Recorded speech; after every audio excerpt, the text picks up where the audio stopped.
테슬라 주가만 보고 계신 분들 진짜 큰 돈은 지금 딴 데서 터지고 있다는 거 아시나요? 테슬라의 형제 기업 스페이스X가 내년 상장을 추진하는데 목표 기업 가치가 무려 2200조 원입니다. 테슬라 시총을 뛰어넘는 역대급 규모죠. 근데 이 2200조 원의 가치를 만든 핵심 엔진인 스타링크가 바로 며칠 전 한국 시장에 공식 상륙했습니다. 우주에서 쏟아지는 이 막대한 현금 흐름이 테슬라 생태계를 어떻게 폭발시킬지 확실하게 연결해드리겠습니다. 먼저 빵에서 벌어지고 있는 일부터 보시죠. 전기차 안 팔린다는 말이 무색하게 11월 수입차 시장 1위는 테슬라가 차지했습니다. 특히 모델 Y는 기아, 토렌토 다음으로 가장 많이 팔리며 전체 차종 2위를 기록했죠. 전년 대비 판매량이 무려 95%나 폭증했습니다. 하지만 진짜 무서운 건 단순 판매량이 아니라 바로 감독형 FSD의 한국 상륙입니다. FSD가 도입되자마자 현대차그룹 자율주행 총괄이 사임하고 조직 개편에 들어갔다는 보도가 나왔죠. 국내 업계가 긴장하는 이유가 뭘까요? 하드웨어 판매를 넘어 소프트웨어 기술 격차가 이제 한국 도로 위에서 적나라하게 증명되기 시작했기 때문입니다. 빵만 먹었을까요? 아닙니다. 두 번째 소식은 하늘입니다. 최근 대한항공을 포함한 한진그룹 상하 5개 항공사가 기내 와이파이로 스타링크를 정격 도입하기로 계약했습니다. 대한항공, 아시아나, 진에어, 에어부산, 에어서울까지 싹 다요. 이게 왜 대박이냐면 기존 기내 와이파이는 느려서 카톡도 잘 안 터졌잖아요. 스타링크는 저기도 이송 8000개를 써서 지상하고 똑같이 최대 500메가 속도를 냅니다. 비행기 안에서 넷플릭스 보고 게임하고 화상회의까지 끊김없이 가능한 시대가 열리는 겁니다. 당장 올 연말부터 테스트해서 2026년부터 서비스한다고 하니 이게 하늘길 인터넷 걱정은 시간 문제인 셈이죠. 조금 더 냉철하게 분석해보겠습니다. 그럼 스타링크가 한국 인터넷 시장도 다 잡아먹는 거냐 궁금하실 텐데요. 결론부터 말하면 그건 아닙니다. 업계 분석을 보면 스타링크는 한국의 B2B 시장, 즉 비행기나 선박 같은 곳은 장악하겠지만 일반 가정시장은 뚫기 힘들 것으로 보입니다. 이유는 간단합니다. 한국은 이미 5G랑 광면이 너무 잘 깔려 있잖아요. 스타링크 속도가 135메가 정도인데 한국 5G는 1000메가가 넘습니다. 게다가 스타링크는 장비값만 55만원이 넘고요. 즉 테슬라는 승산 없는 가정용 인터넷 싸움은 피하고 아무도 경쟁하지 못하는 하늘과 바다를 독점해서 알짜배기 수입을 챙겨야겠다는 아주 경리한 전략을 쓰고 있는 겁니다. 자, 이렇게 땅과 하늘에서 돈을 쓸어 담으면 어떻게 될까요? 내년 상장을 앞둔 스페이스X의 목표 시총이 무려 1조 5천억 달러, 우리나라 돈으로 2200조 원입니다. 현재 테슬라 시총을 뛰어넘는 규모예요. 불과 1년에서 2년 만에 가치가 4배나 뛰었는데 그 핵심 동력이 바로 방금 말씀드린 스타링크의 현금 창출력입니다. 한국을 포함해 전 세계 하늘과 바다를 장악함을 벌어들인 돈이 다시 우주 데이터 센터 같은 미래 사업으로 재투자되는 거대한 머니 사이클이 완성된 거죠.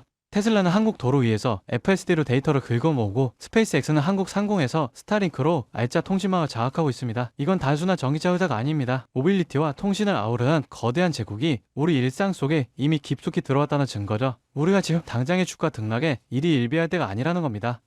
여러분 지금 시장을 보면요, 이상한 장면 하나가 반복됩니다. 뉴스는 불안만 얘기하고 커뮤니티에 현금을 주고 버티라 말하는데 정작 돈을 버는 쪽은 조용히 움직이고 있습니다. 지금 시장 어려운 게 맞습니다. 하지만 어렵다는 이유로 멈춘 순간 그 자리를 기관과 상위 1%가 채워버려요. 시장에서는 이런 말을 합니다. 돈은 시끄러운 곳이 아니라 조용한 곳에서 벌린다. 사람들은 여전히 대장주만 보지만 실제로 크게 터지는 종목들은 항상 옆에서 기술을 공급하고 데이터를 만들고 전력을 흘리는 기업들입니다. 지금도 똑같아요. 테슬라가 로보틱스, 자율주행으로 새로운 방향을 여는 동안 그 생태계를 움직이는 2차, 3차 수혜주들은 이미 바닥을 찍고 고개를 들고 있습니다. 여러분, 지금 시장은 지켜보는 사람이 아니라 움직이는 사람이 위에 올라가는 구간이에요. 이번 사이클을 놓치지 않을 분들만 끝까지 보셨으면 합니다. 여러분, 진짜 중요한 건 테슬라를 움직이는 기업들이 어디로 움직이느냐입니다. 최근 시장에서 가장 조용히 그러나 가장 강하게 들리는 신호가 있어요. 국내 수혜주들이 슬슬 깨어나고 있다는 겁니다. 예를 들어 포스코 퓨처 M, 테슬라 응급제 공급 확대 이후 3개월 동안 기간 순매수가 1조 원 넘게 들어왔습니다.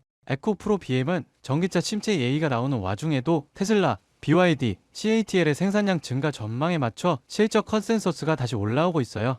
LG 에너지솔루션, 테슬라 상하이 배터리 공급 확대 소식 이후 외국인 매수세가 다시 유입되기 시작했습니다. 이런 흐름은 보통 다음 사이클의 전조가 되죠. 만도, 항우 시스템 같은 자율주행, 전장 수혜주는 아직 시장이 다 보지도 않은 상태에서 이미 바닥 대비 15%에서 70%씩 회복했습니다. 이건 앞으로 몇 년 동안 움직일 AI, 로보틱스, 전기차 인프라 자금의 첫 발걸음이에요. 사람들은 여전히 대장주만 쳐다보지만 실제로 가장 강하게 터지는 건 이런 기업들입니다. 여러분, 이런 건 뉴스 나오고 나서 보면 이미 늦어요. 기관, 헤지펀드, 글로벌 자본은 미래가 아니라 확정된 미래에 먼저 돈을 넣습니다. 그 확정된 미래가 지금 어디에 있느냐? 바로 AI 전력 인프라, 전장, 배터리, 로보틱스 수혜주들이에요. 지금 이 순간에도 소리 없이 준비하고 뒤에서 모멘텀을 쌓아온 기업들이 폭발적인 상승을 위한 차곡차곡 발판을 마련하고 있습니다. 지금 딱 멈춰서서 보기만 한다면 그들은 이미 1% 올라간 고지 위에서 2%, 3%를 준비하고 있을지 모릅니다. 지금 움직인다면 고지 위에 올라설 기회가 실제로 남아 있습니다. 이 기회를 잡으실 방법은 간단합니다. 영상 아래 더보기 버튼 눌러보시면 파란색 링크 하나가 보이실 거예요. 클릭 후 간단한 설문 한 번만 작성해 주시면 핵심 수혜주들의 구체적인 자료와 기관, 외국인 수급, 실적 모멘텀, 다음 사이클의 방향까지 제가 직접 정리한 내용을 순차적으로 전달해 드리겠습니다. 물론 금전 여부나 특정 종목에 강해왔던 건 절대 없습니다. 선택은 언제나 시청자분들의 몫이고 저는 시장을 읽을 수 있는 도구만 전달해 드릴 뿐이에요. 지금 시장은 기다린다고 기회가 오는 구간이 아닙니다. 준비된 사람만이 움직임을 읽고 다음 상승의 첫 파동을 잡아갈 수 있습니다. 제가 드리는 정보들은 그냥 가볍게 참고만 하셔도 되고 앞으로 시장이 어디로 흐르는지 체감하시는 데에도 충분히 도움이 되실 겁니다. 여러분이 시장에서 흔들리지 않고 꾸준히 이익을 쌓아가실 수 있길 진심으로 바랍니다. 오늘 영상은 여기까지고요. 구독과 좋아요는 큰 힘이 됩니다. 다음 영상에서 더 중요한 흐름으로 찾아뵙겠습니다.